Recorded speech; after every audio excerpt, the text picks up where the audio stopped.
Good morning, everyone, and welcome to Bloomberg UK, a special focus on the biggest challenges facing the British government, the economy, financial services and markets. I'm Francine Lacqua here in London.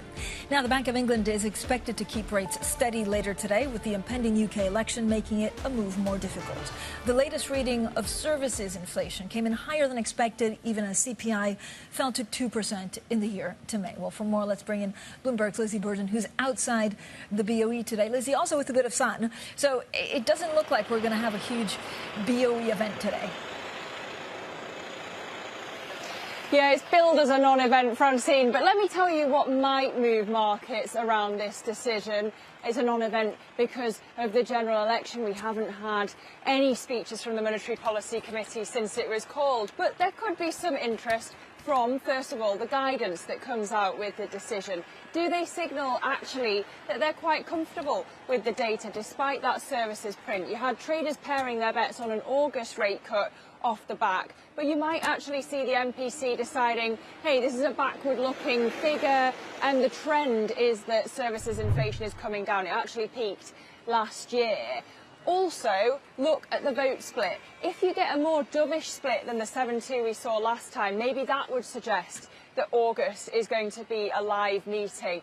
But I think it's important, Fran, just to step back and think about how strange it is that headline inflation is back at the 2% target, and yet we're expecting the Bank of England to keep rates at 5.25%. It's a strange one. We're not expecting the same excitement as the SNB, but this is the decision that we're looking forward to at 12 p.m. London time. Yeah, we're going more the Norwegian style than actually the Swiss style. So polls also suggesting, Lizzie, Sunak's Tories are really on course for a wipeout. Yeah, another poll in this direction, 3 of them suggesting it. YouGov actually saying that this could be the worst defeat in the Conservatives' history. And one poll saying that Rishi Sunak, the Prime Minister, even could lose his seat. I think it's interesting, Francine, that the narrative is changing because of the polls. Usually it's the other way round. And you've even had ministers like the Defence Secretary, Grant Shapps, out on the airways, not talking about trying to win this election, but actually talking about trying to scale back the defeat. That is marked a really noticeable shift in the language around this election. It's looking bleak for the Conservatives, and at this point they've only got 2 weeks to move the dial. Lizzie, thank you so much. Our Lizzie Burden, of course, outside the Bank of England here in the city of London. Now, London has regained the top spot as Europe's biggest equity market from Paris. The French president's decision to call a snap election triggered a sell-off last week that wiped about $258 billion from the market value of French companies. Bloomberg's city editor, Catherine Griffiths, joins us with the very latest. Catherine, I mean, we just spoke to Stéphane Boujna of Euronext. I mean, he pushed back in the sense like, well, that's true, but there's other things that we're doing bigger in terms of capital pool, things like that. I mean, does the size of the stock market really matter? So I think it probably doesn't really matter in the sense that the sort of value of companies one day to the next moves around, and it doesn't necessarily tell you a huge amount about the sort of long-term direction and worth of those particular financial centres. But of course, symbolically, it matters hugely. And I think the London Stock Exchange was pretty upset when it lost its crown as Europe's most valuable stock exchange, and obviously is pretty pleased now it's back up there. For how long, we're not sure, but there's a symbolic value to it, I think. Is it also the strength of the UK, or is it really just the weakness of France because of the snap election, so that, relatively speaking, we're like, a better house in a bad neighbourhood? Yeah, I think this time round it is certainly the sort of weakness or the problems in France, undoubtedly, that has shifted the dial. But I guess here in London there are things that are looking fairly positive. We had the Raspberry Pi IPO, which was really good. People were very positive about that. We may get Shein coming to list in London, most likely, which would be a huge valuation for a company. I suppose when you then get into questions as to what do we really want for our stock exchange? Do we want companies like Shein, undoubtedly a massive success, but are we really searching to try to create the sort of companies of the future, the sort of huge tech-type companies that will really sort of drive the world's economies in the future? So, Catherine, because we have the election, and actually Lizzie was talking about the polls, that it looks very likely, or it'd certainly be a surprise if Labour don't come into power. What do we know about what they want to do with UK listings? So they have kept reasonably quiet about their specific plans, but I think we expect them to do various things that really the Conservatives have already kicked off to try and make listings easier and more attractive for entrepreneurs in this country. Basically, we need to boost liquidity. We need to boost those valuations of London companies, and that's the same issue really in Europe too. So how do we do that? And it is around attracting those sort of startups that may be the really valuable companies of the future. But is there a liquidity problem or a capital, is it risk-taking actually that we need to look at? That it's about attracting capital, either domestic capital or actually international capital? Yeah, so I suppose it's both domestic and international, but I think the kind of the levers that the UK government of the future from July can pull are around those domestic capital pools. So we've heard a lot about pension reforms, and I think Rachel Reeves, the Shadow Chancellor, assuming she does become the Chancellor, is very keen to try to use that huge pool of money, and then it's about retail investors' capital as well. And so, yes, the question of risk-taking comes into it, and it's whether people are prepared to accept that sometimes they will make some losses on investments, but perhaps there'll be an upside as well. Which seems counterintuitive, right? If you have a Labour government actually wanting to be a lot more risky with people's pensions, whilst at the same time protecting workers' rights. Yes, and actually I think that's going to be a huge issue for the Labour government. They want to do so many different things. They want to protect workers' rights, but they do want to have growth. They want to have far better regional areas. It's going to be very difficult when it really comes down to concrete decisions to tick all of those boxes. And so how do they prioritise? When you speak to entrepreneurs and, of course, the City of London, kind of grandstandees, do they worry about, what do they worry about under a Labour government? I think they worry, I think probably more than anything, the sort of idea of stability is more important to them than almost anything else, and they think they're going to get that. But they definitely worry about taxes. They worry about this notion of sort of a secret plan in some capacity. And then there's sort of these quite sort of specific issues, I suppose, around things like private equity and how their carried interest gets taxed. And so stability just because the Tory party seems so divided? Or is it because, again, they think that actually, the Labour government is here to stay for a while longer? Yes, so probably both. I think that they think perhaps Labour will be here for a while, and Labour has rammed home the message of stability. Rachel Reeves has rammed home that message about fiscal responsibility, and they think that's more important than anything. So I know we did a podcast together talking about Shein, which is extremely interesting because it has many problems. There's ESG concerns, the fact that maybe it's not sustainable, but actually we understand that Labour would be quite in favour of them listing in the UK. Yes, so I think that goes to this point about competing objectives. I mean, Shein could be worth £50 billion. It's a decent IPO. But yes, down the line, Labour will no doubt come under some sort of scrutiny about this kind of shiny new listing in London's environmental record and workers' rights, and that is very much going to be a problem for the Labour government. And all with limited finances, I guess. For again, if they're trying to do a lot, will they take care of the City of London because their finances, I guess, elsewhere, NHS are strapped because they're not going to necessarily find any new money? Yes, I think they will take care of the City of London. I think they very much see the key to unlocking growth being this sort of sense of public-private partnership. Labour governments in the past have come unstuck on public-private partnership, but I think they see a way to sort of bring the two together and see kind of rapid investment into infrastructure and sort of that sense that these services and these areas of the country are kind of crying out for investment and that it can kind of be done in a reasonably rapid way. Thank you so much for all of your insight. That was our city editor, Catherine Griffiths. Now, coming up, more from our exclusive interview with the billionaire businessman Jim Ratcliffe, the Manchester United co-owner, talks football regulation, money, and the challenge of multi-club ownership. That's next, and this is Bloomberg.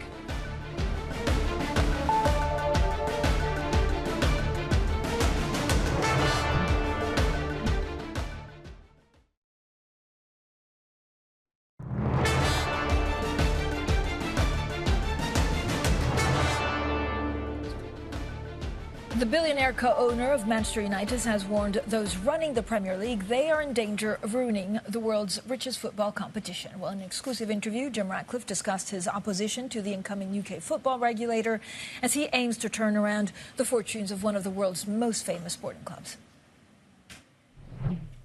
I just think the Premiership needs to be careful it doesn't get itself into an endless legal wrangle with, lots and lots of clubs, because at the end of the day, the Premiership is probably the most successful sporting league in the world, certainly the most successful football league in the world. And we have this expression up north in England, if it ain't broke, don't fix it. And, you have to be careful if you start interfering too much, bringing too much regulation in.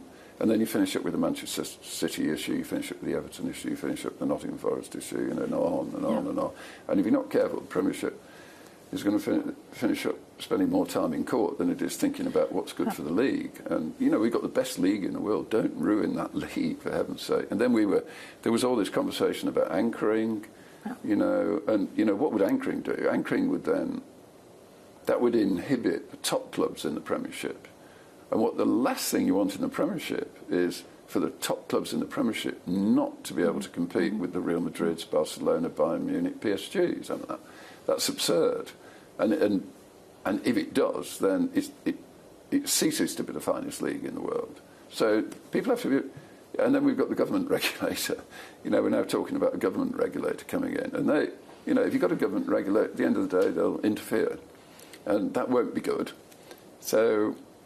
I have a few concerns about the Premiership in that, when Richard Scudamore ran it, it was a really fine league. It was very successful. And over that, I don't know how old the Premiership is now, 15 years, it became extremely successful. And then everybody starts interfering and messing about. And that's, my view, is not good. So do you worry about the people in charge? Is it a personality concern about? No. It's not about. I don't know how they drift. I've only been in football for 6 months. So what you've been following it for a long time. No, that's true. No. I know Alison. She's a very sensible lady and what have you. But no, I think that drift into complexity that's unnecessary. I think people just need to stand back and think about whether that's good. They should remember what the Premiership's about. It's the best league in the world, and that's the focus, is keep it the best. And it's got the most income in the world. So, for the UK, we get the best players coming to the UK, we get the best coaches coming to the UK, we get the best football in the UK. It's very different to French football. We obviously own Nice down here. Premiership, everybody in the world follows the Premiership. Everybody in the world knows who the middle clubs are in the Premiership. Everybody knows a bit about Fulham and Everton, and not just the top six. But in France, that's not the case. In Italy, it's not the case. People don't know about the small clubs, or the medium-sized clubs in France. So the Premiership is a real jewel. Leave them mess about too much. What will you do with Nice? Well, I think. Of all things that happened, we weren't anticipating that we would both finish up in the Europa Cup, because up until Christmas, Nice was a very close second in the league to PSG, so we were anticipating they would be in the European Cup. And of course, United, up until the last game, were not in any of the European leagues. So for them both to finish up in the same league was quite... it was fantastic news, obviously, for Manchester United winning the FA Cup. But do you understand the rules, or have you spoken to UEFA about what happens if you're It just means you have to put Nice into a trust, basically, for a year. So it's hands off for a year, basically. I get some of it. I think the public perception of a common owner owning two different clubs in the same competition, they want to feel comfortable that there's no interference of any. Why would you ever interfere? I don't know. Well, that was Manchester United co-owner and Ineos founder Jim Ratcliffe speaking to me about football regulation in England and the challenge of owning stakes in two clubs in the same competition. Now, let's discuss some of Ratcliffe's comments with Bloomberg's David Hillier, who's in the room with us, who got me prepped also on all things football. David, it was really interesting hearing him talk about the Premier League because, and his comments really widely resonated because he's basically saying, watch out because we're going to lose out. Yeah, I mean, he was very forthright. And, nobody really has been quite so forthright amongst the ownership of the Premier League clubs. There's been a lot of commentary from, even lawyers saying, although it's great news for the lawyers, this whole regulation thing, even some of the lawyers have been saying, we don't want the games settled in the courtroom, we want them settled on the pitch. So I think... he's basically saying, I think he's saying that it can't be so complex. We can't have all these legal cases. We can't have weeks and weeks of arbitration. There was a time during the season when we thought we wouldn't know which clubs were being relegated because of all the indecision. I mean, has it resonated with other club owners? Yeah, I think a lot of people feel the same way, but they also accept. Which I'm sure Jim accepts as well, that there is a need for regulation. I mean, what the Premier League is not doing this for fun. They've got the richest league in the world, but only 4 clubs made an operating profit last season. Yeah. That's 80% of clubs made big losses. And the American owners in particular, they want to move towards a situation where clubs are actually profitable, because then otherwise they won't invest. But so what happens next, David? We had the European Super League, and that got shot down very quickly, especially by the fans. If you're left with this one of the big clubs, and it was interesting, Sir Jim Ratcliffe was talking about wanting to be more like Real Madrid, but how do you make money? How do you become, how do you get your money's worth? Well, I think the direction of travel that the Premier League is going down is the one that they will follow, and maybe we'll have a simpler system. I mean, these rules haven't been tested until this season, the PSR ones, and they've turned out to be very, very complicated. So maybe they need to kind of try and simplify things. But I don't think the solution, even for Sir Jim, is to get rid of the rules altogether. Yeah, what happens with Nice? Nice is fascinating. I mean, he's clearly not happy with the situation there. But in fact, I think he's got a result. I mean, under UEFA rules, Nice should not be allowed to play in the same competition as Manchester United. They've given him an olive branch. They've said, keep your distance, don't buy the players, and you'll be OK. David, thank you so much. It was really fun working together on this interview. David Hillier there, Bloomberg Sports. Now, coming up, Rishi Sunak welcomes UK inflation's return to target, but with his Tory party facing a crushing defeat at the polls, he may need more than better data for a turnaround. We'll discuss that next, and this is Bloomberg.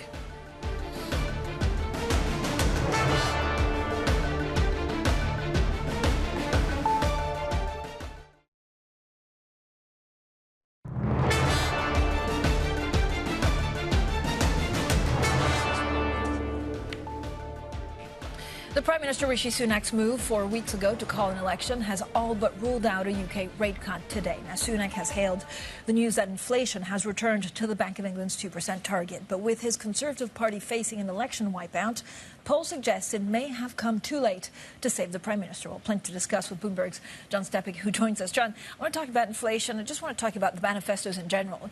I mean, given where we are in the polls, is there anything economically that the Tories can rely on to not lose as badly? I mean, the economy's getting better. But I feel that we're at the point where this isn't, it's become a cliche to say that, it's the economy stupid after, back in the 1990s. And I think that possibly worked then. But I think that now, I honestly think the GDP figures could, rocket tomorrow. We could have inflation kind of collapse into deflation. I don't honestly think it would make a difference for the Tories at this point.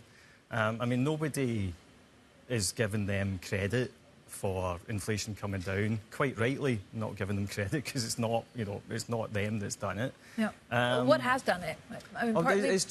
It's just literally base effects. It's kind of arithmetic. So, last year prices went up an awful lot. This year they're not going up by as much. And that's basically because it's all about the pandemic. and also about the amount of money that was pushed into the economy at that point. And it's just all of those effects coming out now. And I think what will be interesting is to see what happens to inflation going forward. No. And the good thing is that hopefully what the pandemic, one beneficial side effect of that jump start was that we maybe left the deflationary world of the 2010s and we're back to something approaching normal now. But that in turn also means that, you know, mortgage rates aren't going to fall significantly. The Bank of England rate isn't likely to fall by an awful lot. You know, maybe the end point for this cycle is maybe 4%, 3.5% at worst. And that, I mean, that's good, but it also means that, you know, we're not going to return to the post-2008 world that people got used to. But, John, so we could see, when do you expect, I mean, the Bank of England could cut, I guess, in August, but then it's unclear whether it's, you know, one cut and done, given all the dynamics that are not, I mean, it's not like inflation's falling off a cliff, frankly. No, and it's likely to be kind of flat to slightly rising pick up by the end of this year. Right. So, yeah, I mean, I think markets are probably about right in pricing in 1 or 2 cuts this year. And at the end of the day, it doesn't matter if the cut comes today or in August or September. It's not going to, you know, change things very much. And it probably won't come today because obviously that would be seen as somewhat political. John, is there, so this is maybe a less political question, but is there a policy that would make a big difference to this country for growth? Right? I mean, it's at the end of the day, it's you need to grow the UK. Yeah, I mean, I think growth is the issue, and I think that all the parties have kind of realised that.